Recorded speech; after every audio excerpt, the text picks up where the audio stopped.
इस शख्स के साथ लिव इन में रहती हैं रेखा। फिल्म इंडस्ट्री में दशकों से अपनी खूबसूरती का जलवा बिखेर रही रेखा किसी पहचान की मोहताज नहीं है।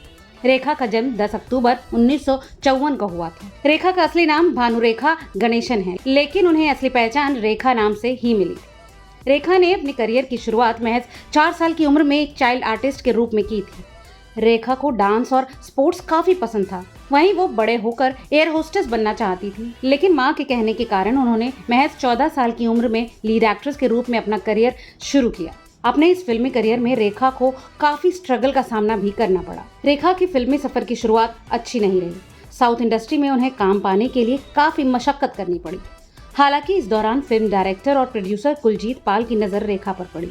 उन्हें रेखा के नए नक्श काफी पसंद आए। ऐसे में उन्होंने अपनी फिल्म दो शिकारी का रेखा को ऑफर दे डाला और फिर रेखा मुंबई आ गई। इस दौरान रेखा ने 3 महीने तक हिंदी बोलने पर ध्यान दिया। इसी फिल्म के दौरान रेखा के साथ कुछ ऐसा हुआ था जिससे वो बेहद डर गई थी। दरअसल शूटिंग के दौरान रेखा को एक्टर बिस्वजीत के साथ एक रोमांटिक सीन शूट करना था। इस दौरान एक्टर बिस्वजीत रेखा को जबरदस्ती किस करते रहे और डायरेक्टर ने भी कट नहीं बोला, जिससे रेखा काफी सहम गई। हालांकि इस बारे में रेखा ने कुछ नहीं कहा, क्योंकि उन्हें डर था कि अगर उन्होंने कुछ बोला तो उन्हें फिल्म से बाहर कर दिया जाएगा। वहीं इस किसिंग सीन की वजह से फिल्म पर सेंसर लग गया था और फिर ये फिल्म 10 साल बाद रिलीज हुई। इस फिल्म की वजह से रेखा सुर्खियों में आ गई थी और फिर उन्हें खूब फिल्में ऑफर होने लगी। इसी दौर में रेखा का नाम एक्टर किरण कुमार और विनोद मेहरा के साथ जुड़ा, लेकिन सबसे ज्यादा सुर्खियों में उनका और अमिताभ बच्चन का अफेयर रहा। फिल्म दो अनजाने के सेट पर दोनों की मुलाकात हुई और फिर उन्हें प्यार हो गया। हालांकि अमिताभ पहले से ही शादीशुदा थे। जब इस बात का जया को पता चला तो एक दिन जब अमिताभ बच्चन घर पर नहीं थे, उन्होंने रेखा को खाने पर बुलाया और कहा कि मैं अमित को कभी नहीं छोड़ूंगी।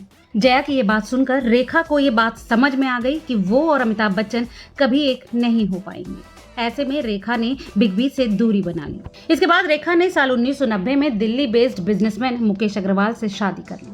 हालांकि शादी के 3 महीने बाद ही मुकेश ने फांसी लगाकर आत्महत्या कर ली। रेखा की biography Rekha the untold story जो यासिर उस्मान ने लिखी है, उसमें इस बात का दावा किया गया है कि मुकेश की मौत के बाद रेखा अपनी सेक्रेटरी फरजाना के साथ लिव इन में रहती है। यासिर ने किताब के जरिए इस बात का खुलासा किया कि फरजाना ही एक ऐसे शख्स है जिन्हें रेखा के बेडरूम तक जाने की इजाजत है। यहाँ तक कि रेखा की हाउस हेल्प को भी उनके बेडरूम में जाने की इजाजत नहीं है। फरजाना ही रेखा की सारी चीजों का ख्याल रखती हैं और उनके साथ साए की तरह रहती हैं। हालांकि इन खबरों पर रेखा ने कभी चुप्पी नहीं तोड़ी। तो इस बारे में आपको क्या लगता है, हमें कमेंट करके जरूर बताएं और ऐसी तमाम और दिलचस्प खबरों के लिए देखते रहिए रिपोर्टर।